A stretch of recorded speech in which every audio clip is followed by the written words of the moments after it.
I walked away from a six-figure salary and a career of 10 years in 2021, and then this happened. So to give you guys the full kind of picture of what I am and what I'm about, I wanted to peel back the curtain and just give you an insight into what my life has been like since I quit my job as an engineering professional in the world of civil engineering, making six figures a year, gave it all up to pursue my passion project, which is teaching people like yourself how to invest in the stock market, real estate, making these videos on YouTube for your enjoyment and your education. But it came with a few drawbacks and caveats that I'm going to share with you guys today. I'm Andrew Ferguson, and this is my story. Back in 2021, I decided to step away from my full-time job, which I had worked over 10 years in the industry of engineering to build up. I was a project manager for the water and wastewater division at the Niagara region. I was making $100,000 a year, and I decided that it wasn't for me. I wanted to pursue a full-time career teaching people how to invest and become more financially literate and be able to buy back more of their lives on their own time. What I intended to do at the time was to take my money that I had made real estate investing and over the number of years and put that in the stock market and live off of that using something called investing with stock options. Stock options, if you don't know what they are just basically contracts and they're a way of trading in the stock market without actually potentially owning stocks. And I wanted to do this because I saw and took a course that taught me how to earn about 30% returns every single year. So I thought 30% returns was the benchmark, and that's what I was going to be making every single year in the market. And in 2021, when I actually stepped away and did this, my plan was working to perfection. I was making money from my phone. I had location freedom. I had time freedom. I had everything going for me. It was all because of this thing right here. This phone was making me money 9 to 5. I didn't have to work a job. I was making money in the stock market. Fast forward to 2022, and that's where things took a drastic turn. At the beginning of 2022, the stock market started to decline and teeter a little bit. No big deal, not a big worry. But as the year progressed, I ended up having to buy different shares of companies that I wanted to own long term, but it was tying up a lot of my cash in the market. Doubling down on that fact is that I had actually borrowed money from lines of credit to invest in the stock market, which is something that people would say maybe you shouldn't do, but I decided I wanted to take on the risk because I'm relatively young at 34. I'm okay with the risk. I'm okay with doing this. So I borrowed money to invest, and then I got caught holding kind of stocks long term with the idea that long term they would recover and I'd be able to kind of pay off those debts.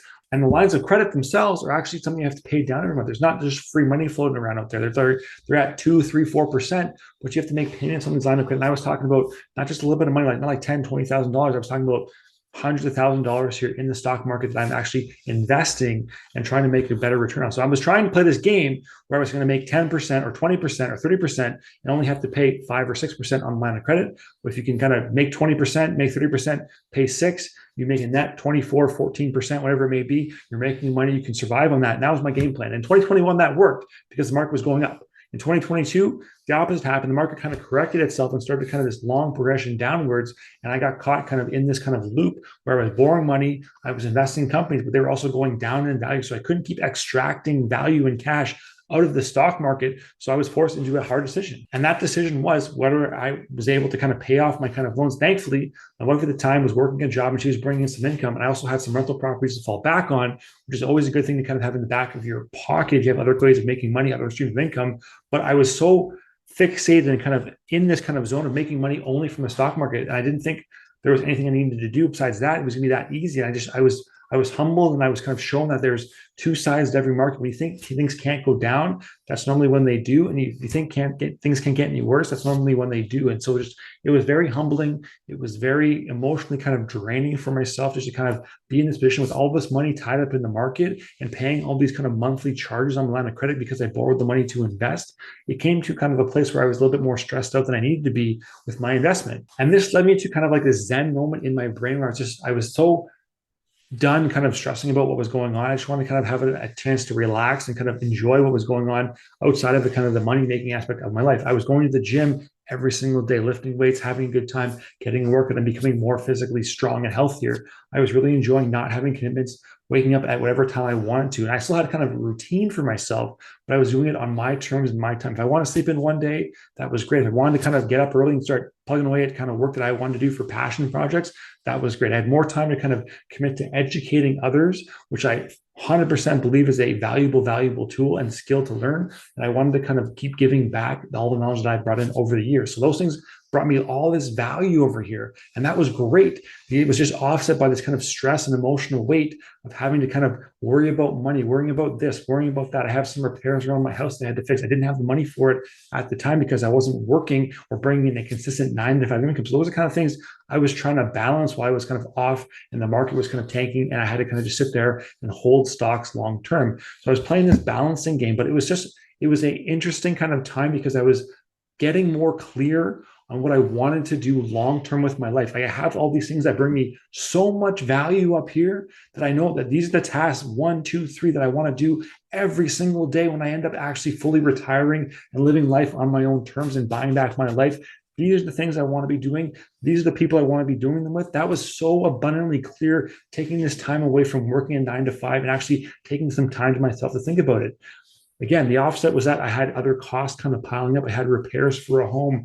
I had repairs for a vehicle. I had other things that were kind of draining the bank account that I had kind of saved up and worked towards, which is fine. And I knew that going in, but it's a different kind of level of stress when you don't have a consistent income stream coming in. So if you're thinking about quitting your job and going it alone, just understand you're gonna have to balance the kind of things you want to do and the free time you're going to have with kind of the financial pressures and stress of the economic system that we kind of currently live in. I was trying to do that, and ultimately what ended up happening was I had to make a change. And after almost 16 months of living kind of this lifestyle that I really wanted to live in, like a lifestyle driven by purpose instead of chasing money, I decided that it was more financially savvy, or it was going to give us more stability in terms of my family, my wife and I, more stability to actually go back and get a job in the field that I was in before and in that career field. So which is a crazy important thing, is to leave things in good standing. Never burn bridges, as they say. You always want to be kind and just graceful on your exit. That way, if you ever have to go back, you can do that. It's not a bad thing to step away and try something different.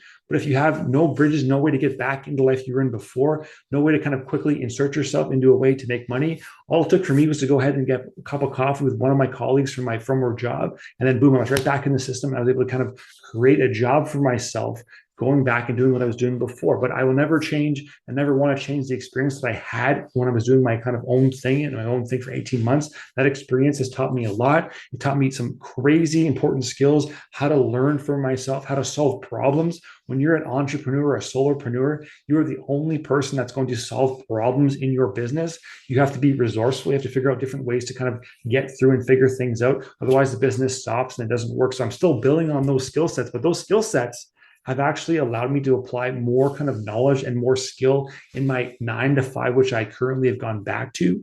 So I will tell you this, stepping away is great. It gives you full perspective. For me, it didn't work out the way that I wanted it to long term. I still would have preferred to kind of not have to go back and get a job, but hey, this is the reality that I'm in. And I totally understand and get, and I was totally comfortable with having to go back and get a job. That was one of the kind of things that my wife and I talked about before I did this, before I stepped away. I had this kind of plan, like in the back of my head.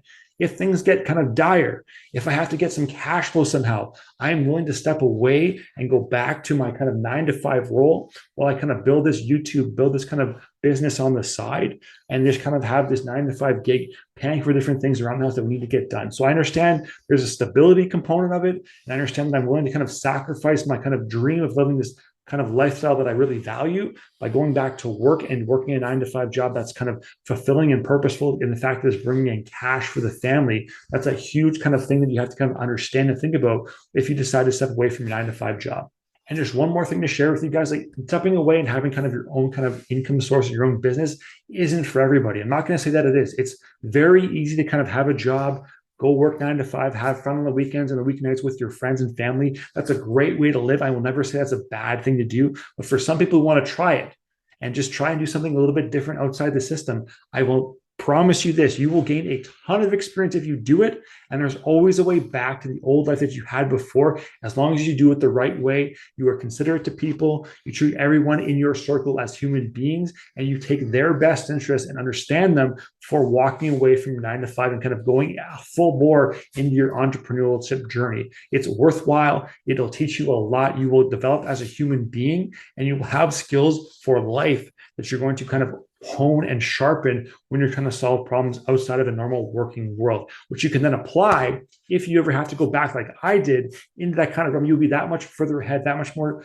resourceful, and that much more adept at solving problems. Just kind of the biggest skill I took away from this was being able to solve problems and understand that nothing is finite in life. You can always change things. You can always switch up what you're doing to make it a little bit better for yourself. It's just about crafting the life that you want and understand that there are bumps in the road to getting there. It's not a linear kind of straight line type of thing. There's going to be humps. There's going to be valleys. There's going to be all these kind of detours that take you where you ultimately need to be in life. As long as you understand that, have a good positive attitude, you will get exactly where you're supposed to go, and you will enjoy life to the fullest if you enjoy the ride. So that's a little bit about my story, and I'm all about teaching people how to invest, how to buy back more of their life and harness more of their time. Get back your most valuable resource, your time. You're not getting any more of it. Just take it, harness it, and do what you want to do in life. Do what brings you the most value. If you want to learn more about how to do that, how to invest for that purpose, check out this YouTube channel. This is my kind of bread and butter. What I do is just teaching you how to invest to do that and kind of set yourself up for a lifetime of what you want to do and what brings you the most value. So subscribe if you got some value today. If you didn't, I'll catch you on the next one. Perhaps if not, that's cool too. Do what you want to do. Like the video if you got some value. I will see you guys on the next one.